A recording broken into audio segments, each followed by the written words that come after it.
ओम शांति।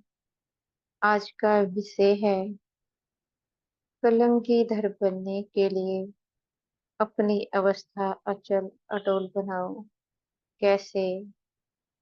उत्तर है, यह पुरुषोत्तम संगम युग है। इस समय परम पिता पवित्रता के आधार पर यह पढ़ाई पढ़ाते हैं। पवित्रता इस समय के समाज को रास नहीं आती है, क्योंकि समाज को पवित्रता सौंपते नहीं है। इसलिए हमारा समाज पवित्रता को लेकर के अनेक प्रकार की बातें बनाते हैं, जिसके चलते अनेक प्रकार के कलंक भी लगते हैं। यह तो समाज के इस समय के नियम है, पर हमें तो परम पिता के नियम से चलना है। परम पिता की क्या श्रीमत है, केवल उस पर ध्यान देना है। समाज तो हमें 2500 साल से अपने अनुसार ही चला रहा है। कुछ समय परम पिता के अनुसार चलकर देखे। प्रश्न है, तो क्या एक जन्म हम परम पिता की श्रीमत से नहीं चल सकते हैं क्या? उत्तर है, यह हमें स्वयं को सोचना है कि हमें क्या करना है, क्या नहीं करना है। अगर आज भी समाज के भय के कारण हम परमपिता की श्रीमत को मानते नहीं हैं, तो यह समाज का भय हमारे साथ लास्ट समय तक जाएगा। हम कभी भी संपूर्ण नहीं बन पाएंगे। तो जरा विचार करें, संपूर्ण बनने के पीछे स्वयं की बुद्धि होती है, या फिर संपूर्ण नहीं बनते इसमें परमात्मा का दोष होता है, या फिर संपूर्ण नहीं बने हमारी अपनी कमजोरी होती है। यह स्वयं की ही कमजोरी होती है, क्योंकि कमजोर संकल्पों की रचना रचते हैं।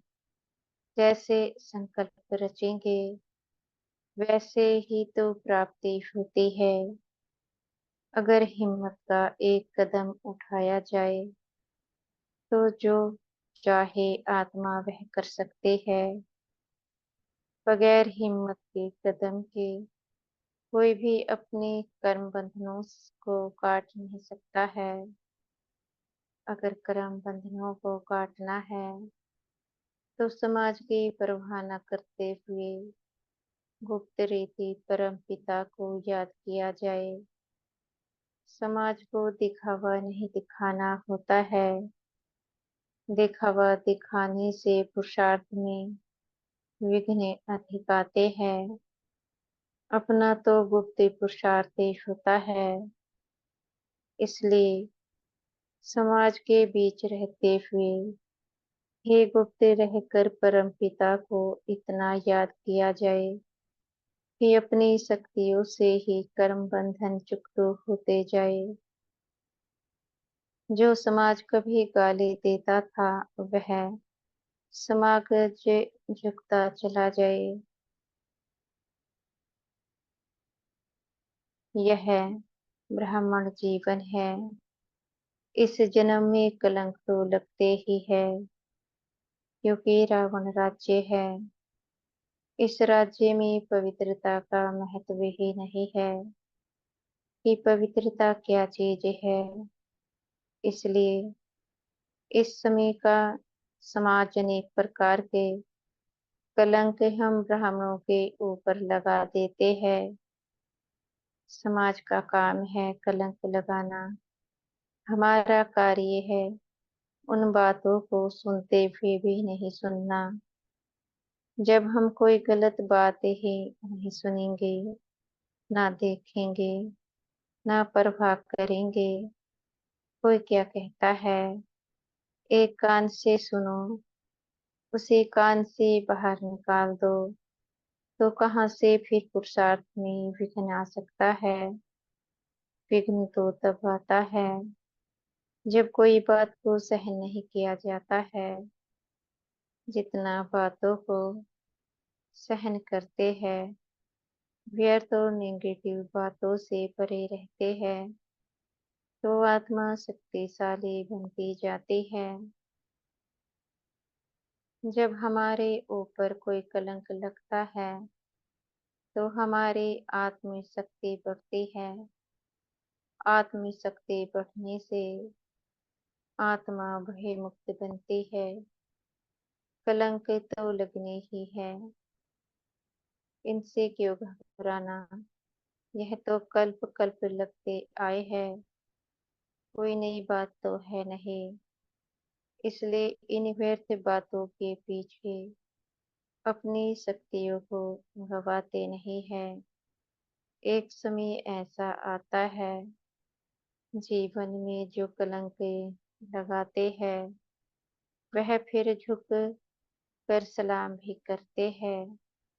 हम भगवान बाप के बच्चे हैं। भगवान बाप हमारा खिदमतगार है। ऐसे बाप के लिए अगर कलंक भी लग जाते हैं, तो हमारा जीवन सफल हो जाता है। इसलिए कभी भी समाज के पीछे अपनी यात्रा को नहीं रोकते हैं। वह समय भी आएगा जब समाज पीछे पीछे चला आएगा। तब तक धैर्यता को धारण करते हुए गुप्त रीति परम पिता को याद करना है। जो परम पिता के सच्चे प्रेमी है, वह छिपे नहीं रह सकते हैं। एक ऐसा समय भी आएगा, वह विश्व के सामने प्रत्यक्ष होंगे। तब तक के धैर्यता को धारण करते हुए बस परम पिता की याद में समाये रहो। अच्छा, ओम शांति।